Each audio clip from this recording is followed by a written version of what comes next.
well, as you most of you know, I should say, I'm not as polished as Josh, so I need some notes. And if there was no other comparison, oh, you do have. I do have this too. I was going to say, look at the outfits, a beautiful fitted jacket versus a golf shirt. So look, thank you all for coming tonight. This presentation from the Innovator's Workbench is named in memory of Tracy Leptroff, who passed away almost 10 years ago. Tracy was a giant in our industry. Many of you had the privilege of working with him, but for those who didn't get the chance, I'd like to say a few quick words. Tracy, along with his good friend, Casey, tonight's guest speaker, really shaped our industry. He rose to become the global managing partner of private equity and venture capital at PwC.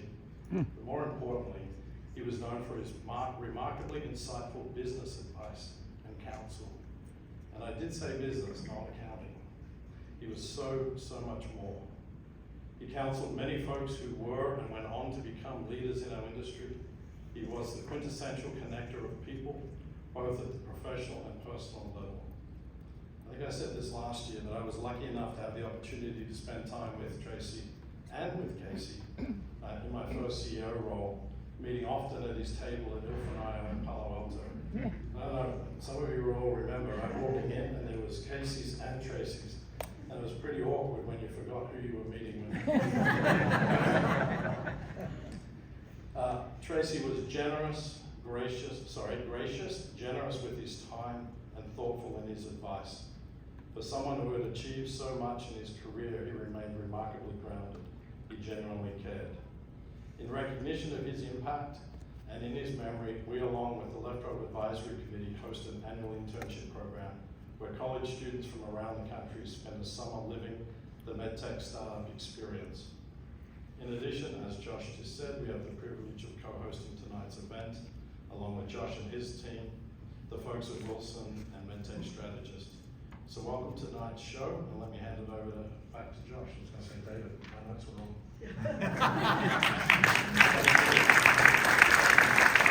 So we are recording it tonight. We're also broadcasting this, so if you could silence your cell phones. Also to mention, right immediately after, we're going to have a nice reception out there with some food, so please stick around for that. And with that, I hand it over to David Cassick from medtech strategist. Thank you very much. This is a real treat for me personally. Casey has touched the lives of so many careers in this industry and been instrumental in the success of so many, and I will just say parenthetically, none I would say more than mine. We've enjoyed a very close collaboration for years, and I'm just delighted to be able to spend a little more time talking to Casey about his career. So we now want to talk a little bit about some of the people who touch and influence your career, but before we do that, I want to acknowledge somebody in the third row. Kathy McGlynn, would you stand up? And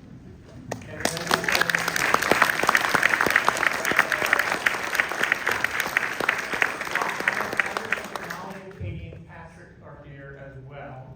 You can stand up or wave your hands or something. Anybody who knows California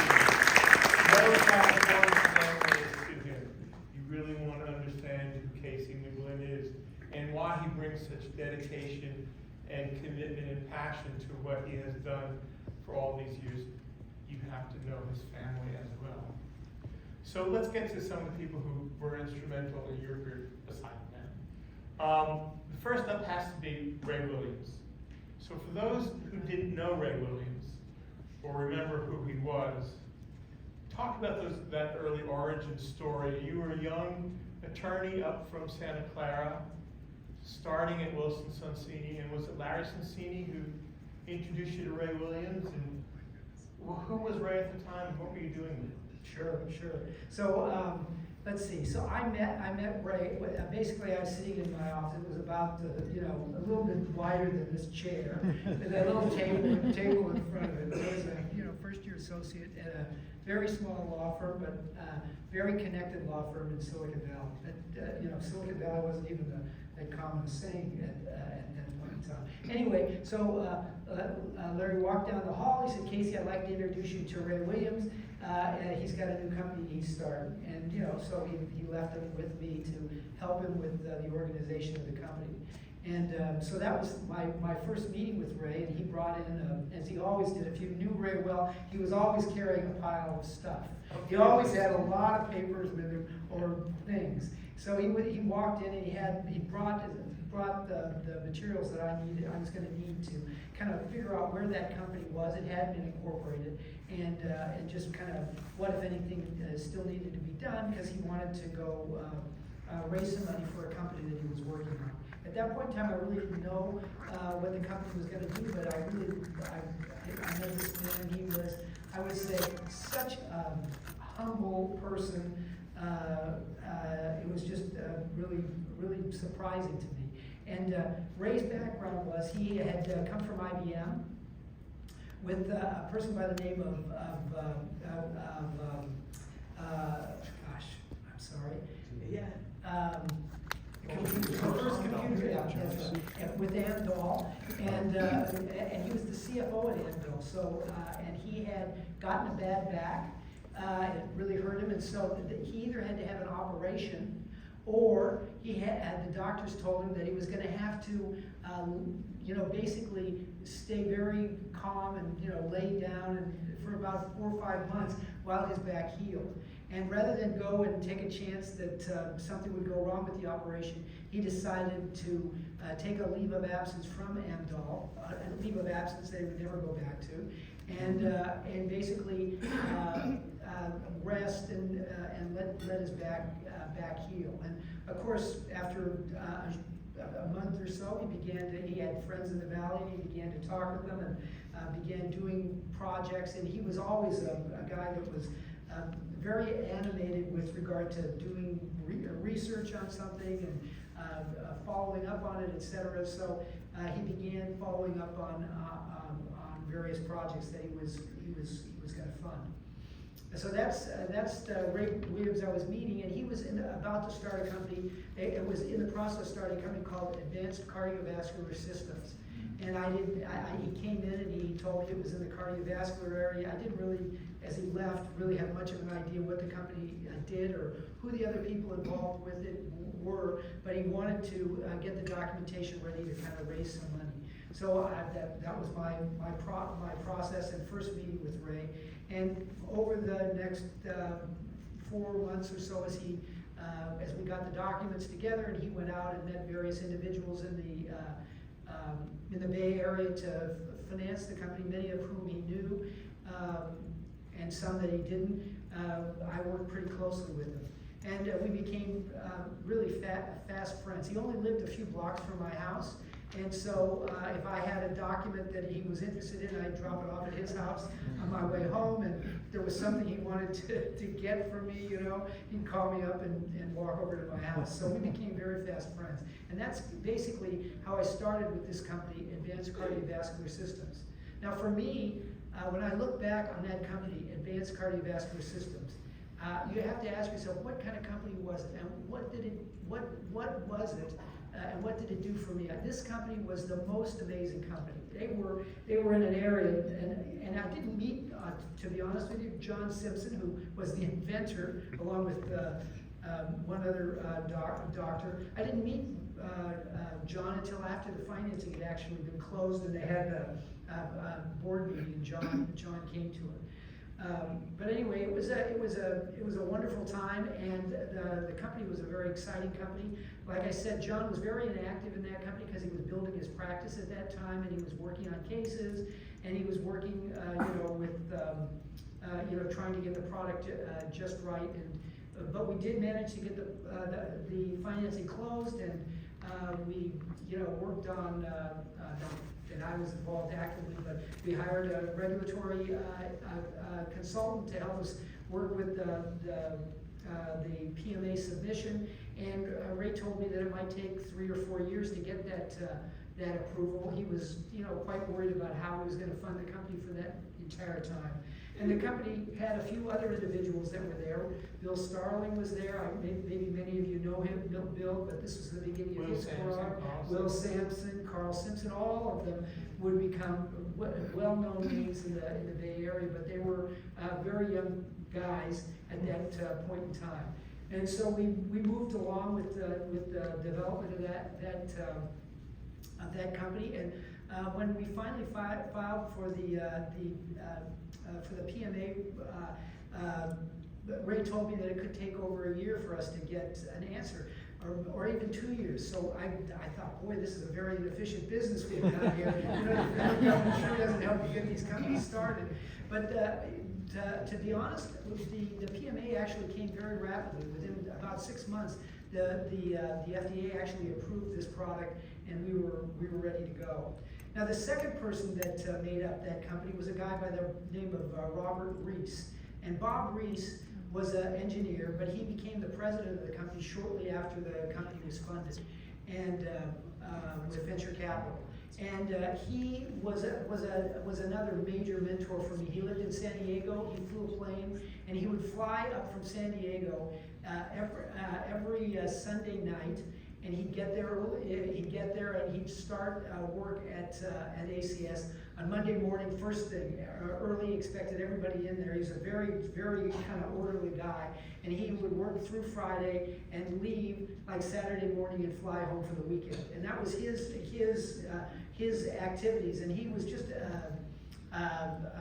just an incredible driver with regard to building this company, and all by himself. I mean, he was not by himself, but his programs that he had put into the company, etc., were really quite marvelous. And we had just a great group of people, many of whom, hopefully some of you are here today, but these people spent the rest of their careers after ACS in this medical device industry, doing things in marketing, in venture capital, you know, in FDA regulatory work, etc. It was really an incredible group of people that were there. And just to fill in the other piece to this, not only was ACS and John Simpson instrumental in establishing interventional cardiology as a major device category, but think of Guidant, because that was the foundational base of what became Guidant Corporation. Absolutely. So eventually the company, it came time for us to, we raised several rounds of financing, and we had just terrific, terrific venture capitals. We had Dick Kramlich from NEA, and we had a Pathway Ventures from where the individual was there, Norm Dan. He was had been a sales guy for the implantable business at Medtronics, and built a venture capital business. And so we had really great people on the board of directors, in addition to Tom Fogarty and John Simpson. And it was really, just an incredible, group of who's who at that point in time. So we eventually sold that company to Eli Lilly. It was quite an amazing story. We worked on an earn-out. It was the first time that I'd ever worked on an earn-out. And the earn-out, interestingly enough, was done by Fred Frank. And much of the terms of the earn-out had Bob Reese's input. And the interesting thing about it, for all of us that have sold so many companies over the years, and think about how much of the earn-out we earned in those things, it seemed like very illusory dollars. But this earn-out, the only dollar we did not get the only money we did not get out of this particular sale was the very first payment. And these payments came in quarters over 4 years. In the first quarter, we missed our sales numbers, and it was just the first quarter. And I look back on that and I think, this is just really unheard of. But it was because we had bought a facility in Temecula that was like 100 miles out of San Diego in the desert. It was 400,000 square feet. We had 200,000 of it rented, and 200,000 square feet that we used for the facility. And I remember flying down there as we were, right before we signed this deal with Lilly, flying down there and going to this facility, and I could not see from one end of the room to the other, and I for sure could not have run that far. It was just unbelievable, totally empty.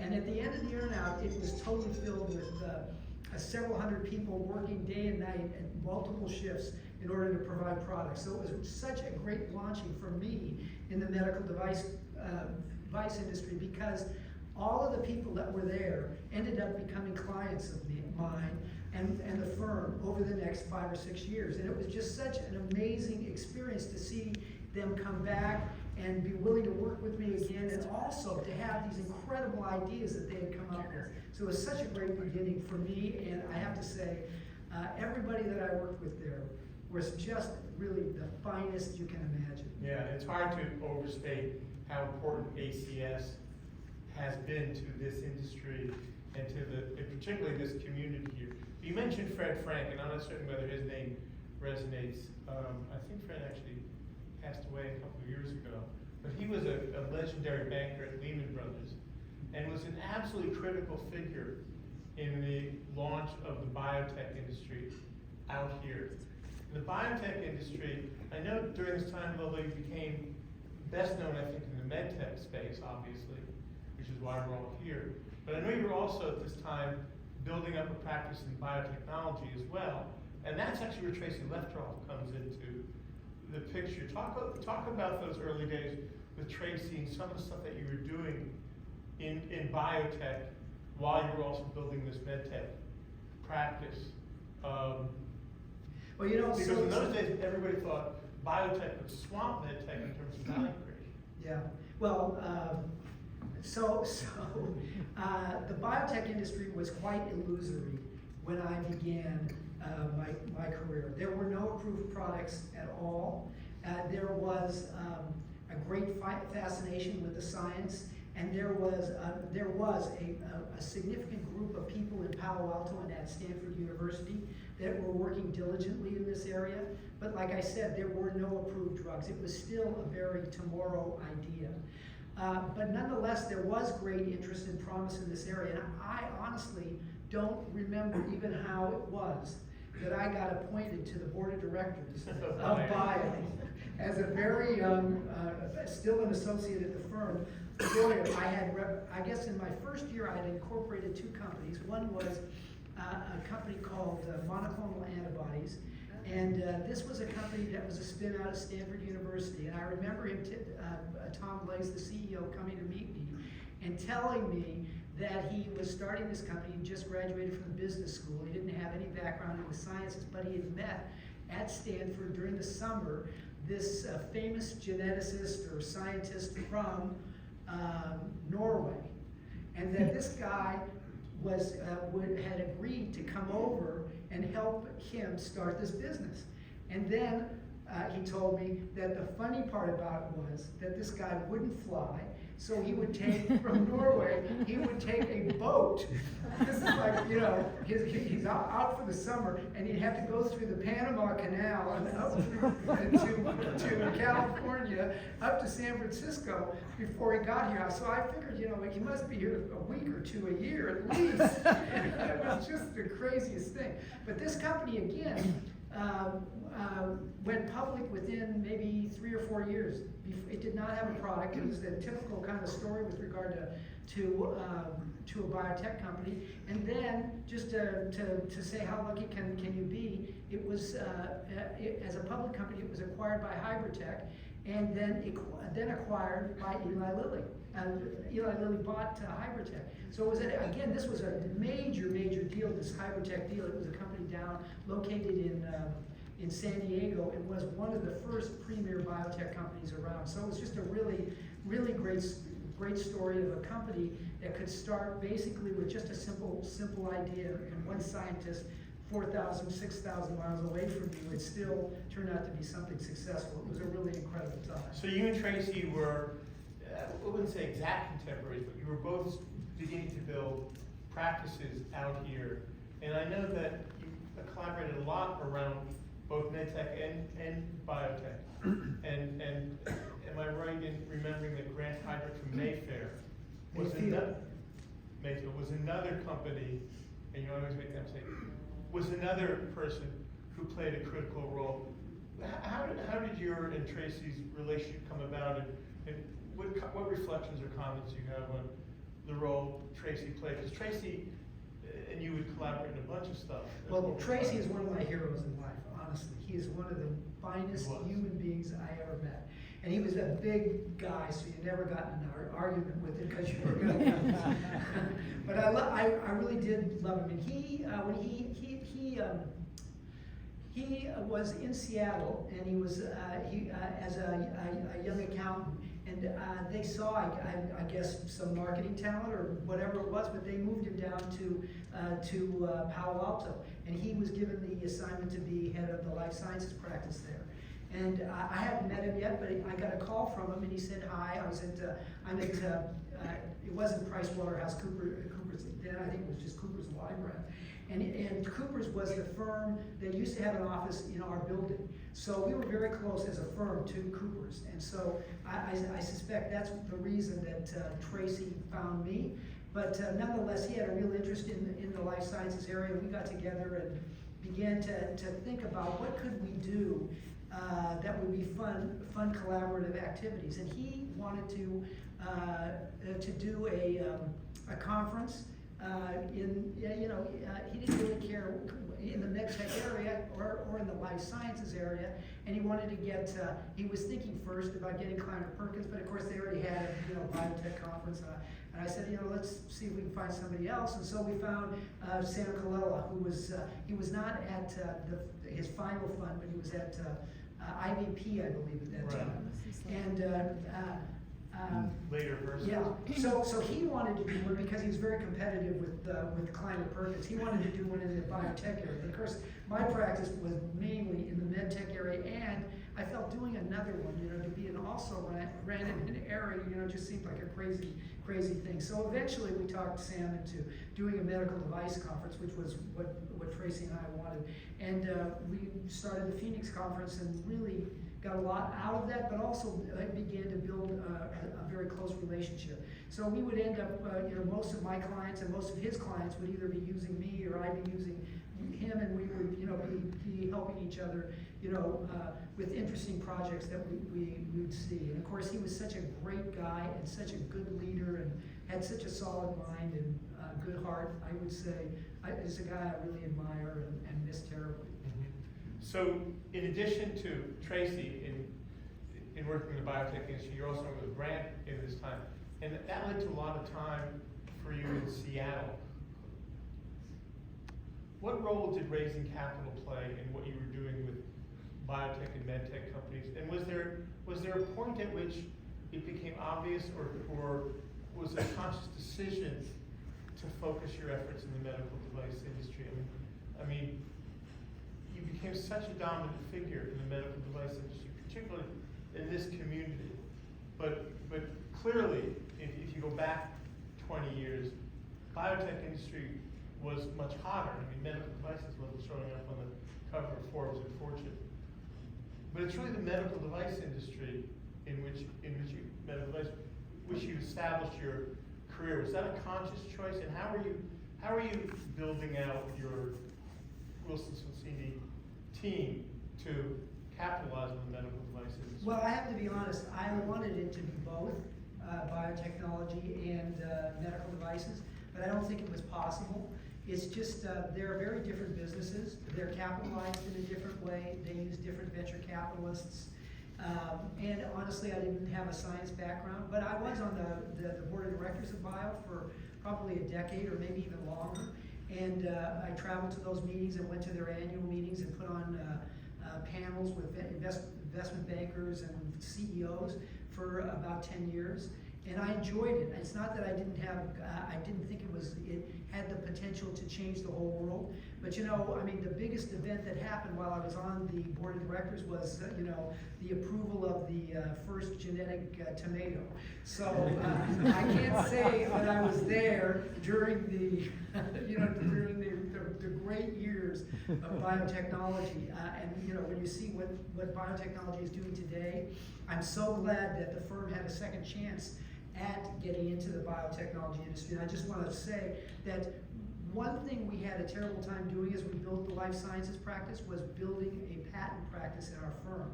Because we would hire somebody to do patents, and you know, in the tech side, they wanted to pay, you know, $10,000 max for a patent, and on the biotechnology side, they wanted to pay hundreds of thousands of dollars, or would pay hundreds of thousands of dollars. And so we knew that in the life sciences area knew that it wasn't really going to work for us to be doing tech patents on the tech side, although the firm wanted this group to do everything. It needed to be in the life sciences area, in medical device, and in biotechnology. And so we went through, I think, 3 or 4 patent attorneys over a 4-year period of time. First, it was going to be the whole firm was going to work with these guys, and then it was going to be just the life sciences group. But you know, they still got in there and made these people do the tech patents. And finally, we met a guy by the name of Vern Norville. And Vern was a patent attorney, and he'd been at a public company, and he was just an amazing guy. And when we hired him, he was able to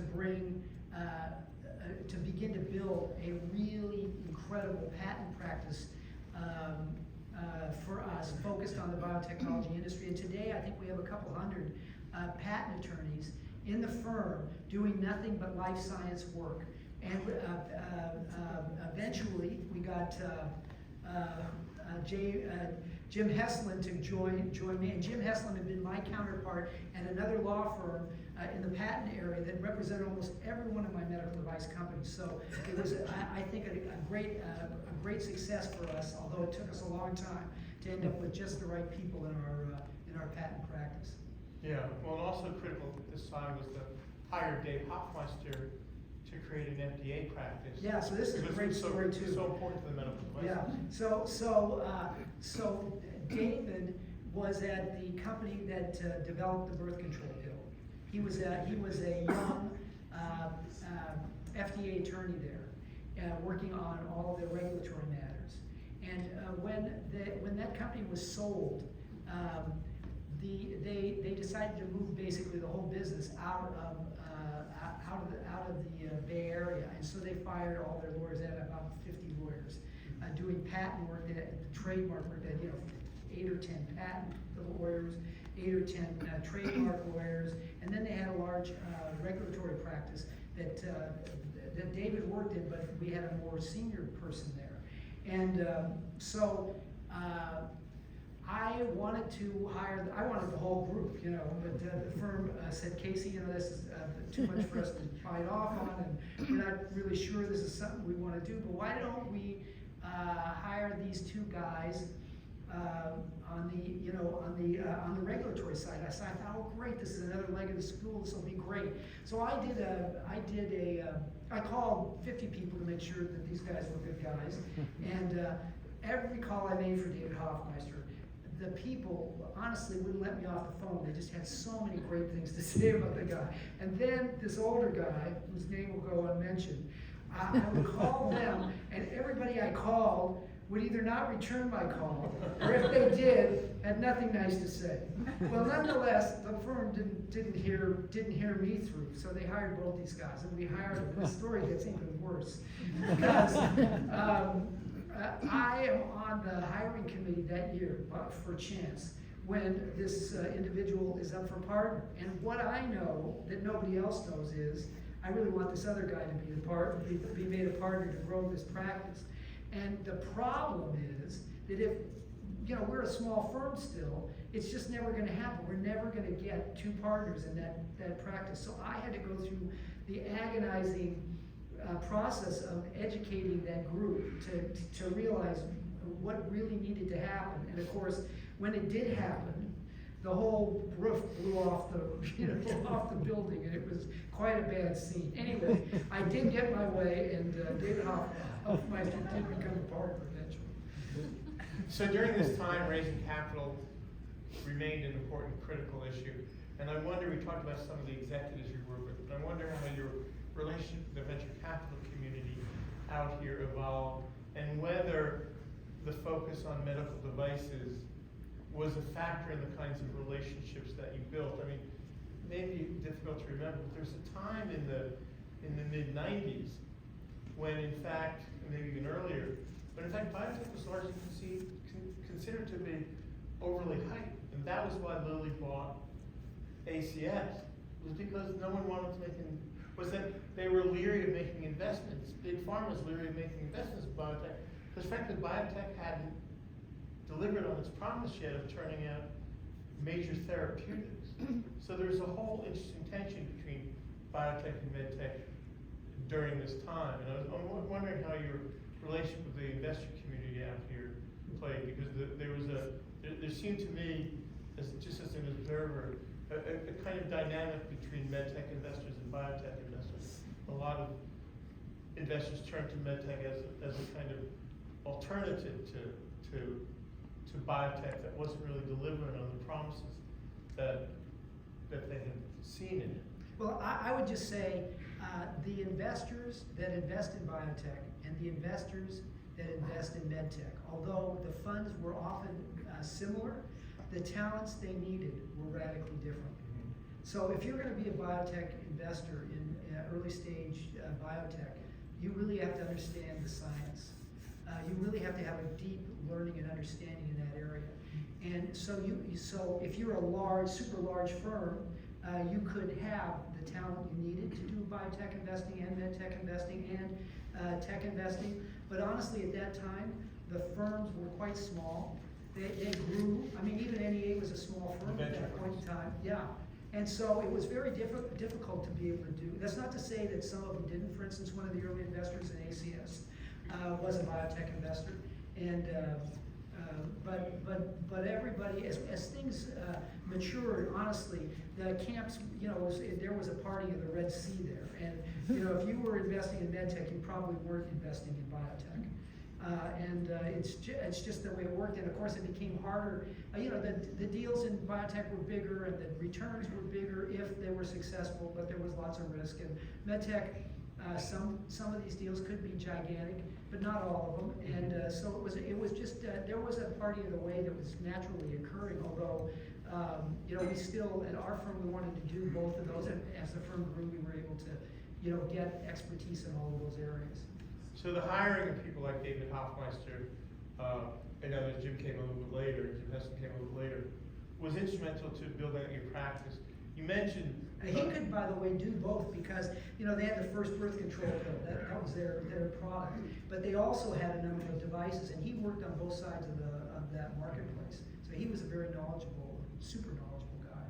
So you mentioned before Phoenix, and you've been affiliated with Phoenix, but I would also, again, as an observer, make the reflection that the Wilson Sonsini Medical Device CEO Conference has been at least as impactful on this industry and bringing insights into this industry as Phoenix has been. In fact, as part of the Phoenix conference, I can tell you that the June Medical Device Conference is at least as significant an event in this industry on an annual basis. When did it occur to you, or what was the thinking behind holding a medical device CEO conference that has become the June conference? Okay, so this is how it started, and this is kind of a somewhat humorous story. So if anybody is here from WSGR, just put your fingers in your ears. So we decided we wanted to do a medical device. I decided that. I was working with some people, and I said, let's do a medical device conference. So I went to Larry Sonsini. He said, yeah, that's great. Let's do a medical device conference. And then he began to come up with names of all the general counsels he knew at healthcare companies, both in Los Angeles and up here and in some other areas. And so he invited the general counsels for this was his vision of a medical device conference. And I was going to be on a panel, but I could see this. I would have nothing to add to the show. Larry is a brilliant securities lawyer, and that's what he wanted to talk with these general counsels about, taking these medical device companies public and the issues of the complex issues related to that. Now, I was thinking about basically having CEOs come up and talk about the problems they had and how they solved them. So I was on a totally different page. But I knew that the key to this whole thing was time. So what I did was, I said, oh, Larry, yeah, let's get them all in there. And then there wasn't quite enough room for me on the panel. I said, oh, don't worry about that. There's no problem at all. So I went to the meeting. He had 27 general counsels from Los Angeles and up here in the Bay Area and a few other places. And they talked about 10b-5 and going public, and it was a wonderful meeting. And after that, he left, and I talked to the marketing department, and we never talked to Larry again. So that's how we ended up with a medical device conference that could focus on the issues that the CEOs had, not the lawyers had. I mean, how unimportant is that, really? And yet that June meeting, the June meeting has been a major. Yeah, this is factor in how it establishing began. those- Yeah. It's, that first one, it was not that key. Yeah. It was a beginning. I knew, once you start something, you know, you can just make it growing every year. Think about your conferences and how they grew every year. I can remember you inspired me. I went back to a biotech conference in New York, and you and your partner were Roger. putting it on, Roger, yeah. And I just remember this room was filled with probably 200 people, and there was so much energy in the room, and I just thought, boy, this is exactly what I'm gonna do. Well, I think the first thing you and I did together was actually the talk I gave at the June conference. I can remember a solo speaker standing at a podium talking to a small group of people, and to think of what that conference has become. And like I said, we're part of Phoenix as well. I don't mean at all to denigrate Phoenix, but the June conference has become such a major factor in this industry in terms, particularly in reaching a certain sector of the industry and informing and enlightening them of the trends that are going on. And you know, as somebody who over the years has occasionally helped Casey recruit for that meeting, I don't know a single speaker that I reached out who didn't jump at the chance of being at that conference. It's a huge impact conference. Well, thank you. We've had a lot of fun and met a lot of people, so it's been, I think, really valuable for the firm. Yeah.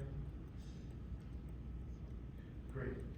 So, when you think back on your career and all these different parts that played a role in establishing you as this, what stands out to you as kind of the critical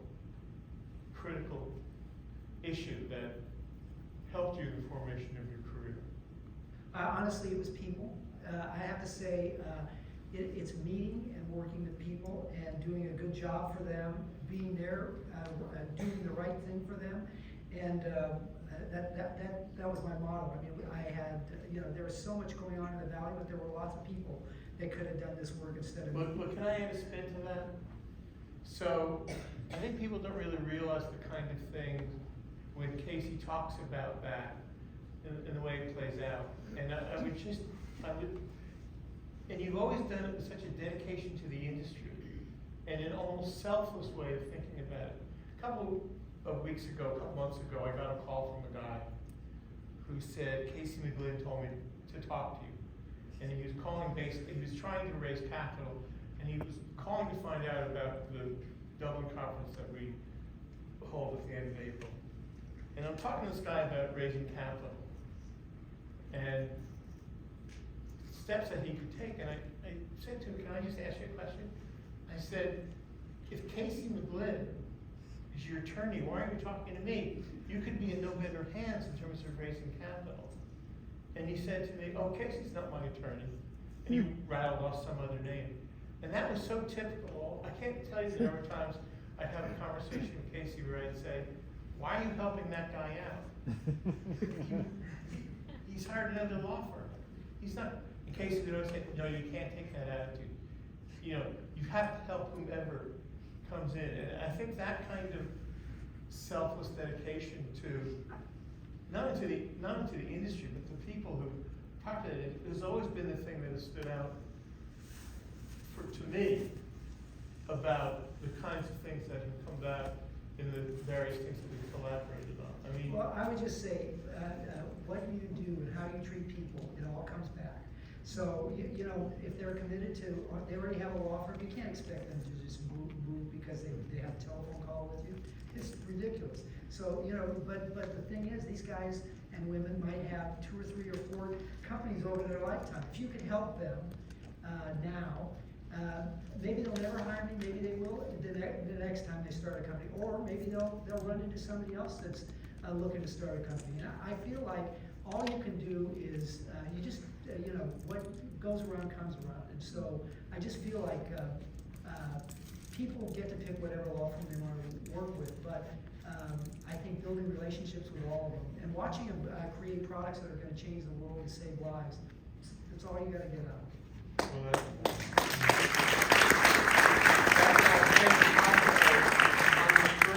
And working with you as I have, I know that attitude is reflected in the way you're perceived in this industry. But I wonder, as you think about how you built your career and how things came together in this space, I wonder what reflections you have about how this industry has come together, because you played such a central role, particularly the community here in this room, but even more broadly.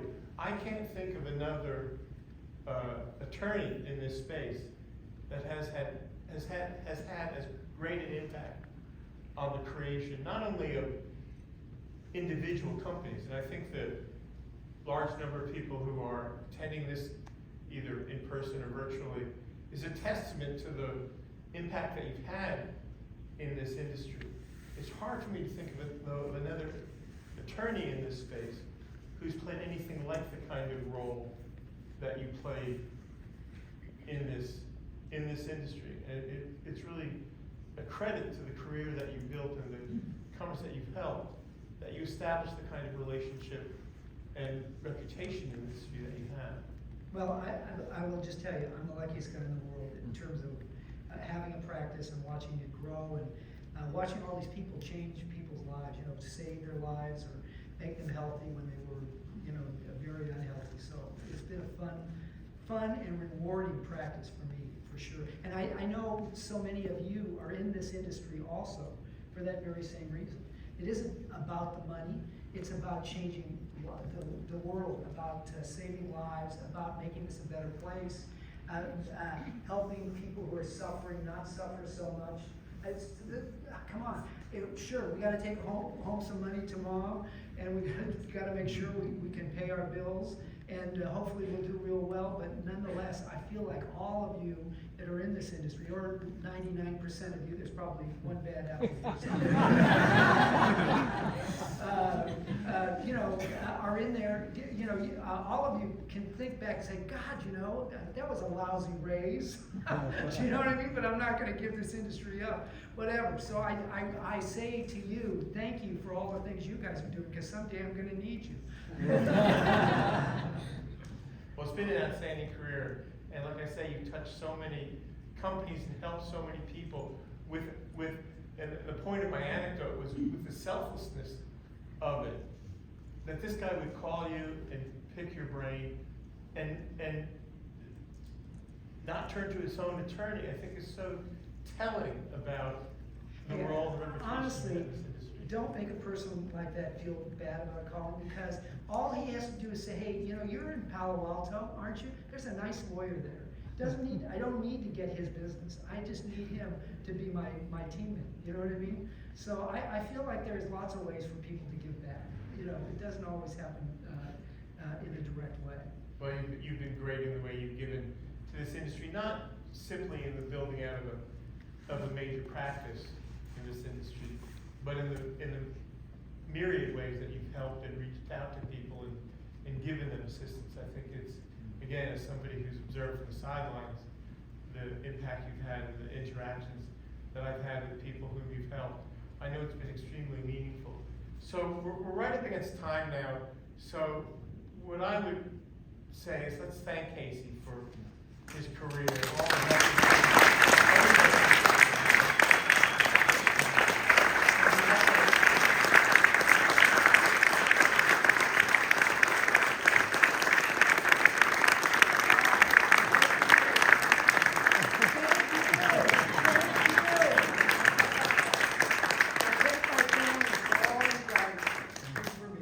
But again, as somebody who's been writing about medical devices for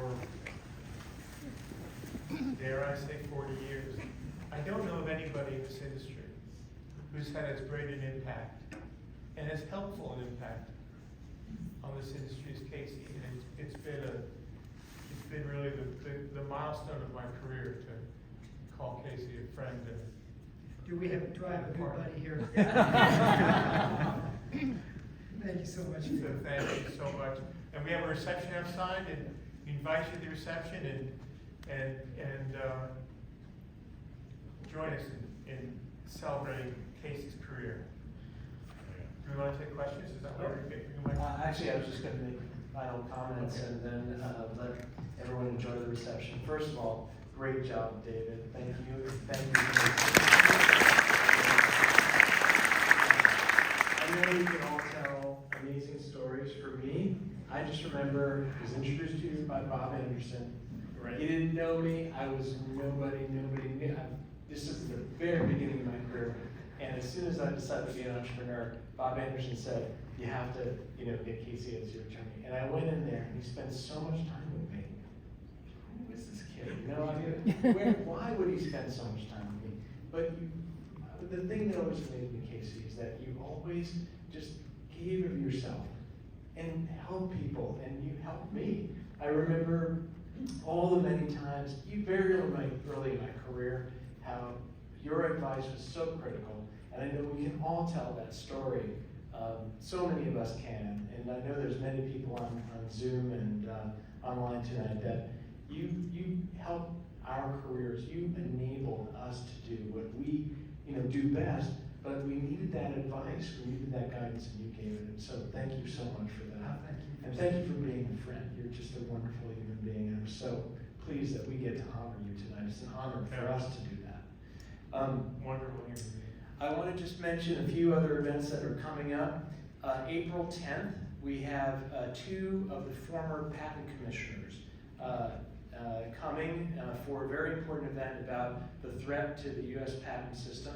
I think it's something that I hope all of you can attend, and at least attend online. It's going to be a very important event. Ed Bright will be moderating with some other panelists to discuss the issues. On April 19th, we have Angela McFarlane here as another Innovator's Workbench to honor her career. And on April 20th, we have the Fellows Finals presentations in the Clark Auditorium at 6 o'clock. So with that, I will say thank you to everyone for attending and wish you a good night, and thank you for being here. Thank you so much.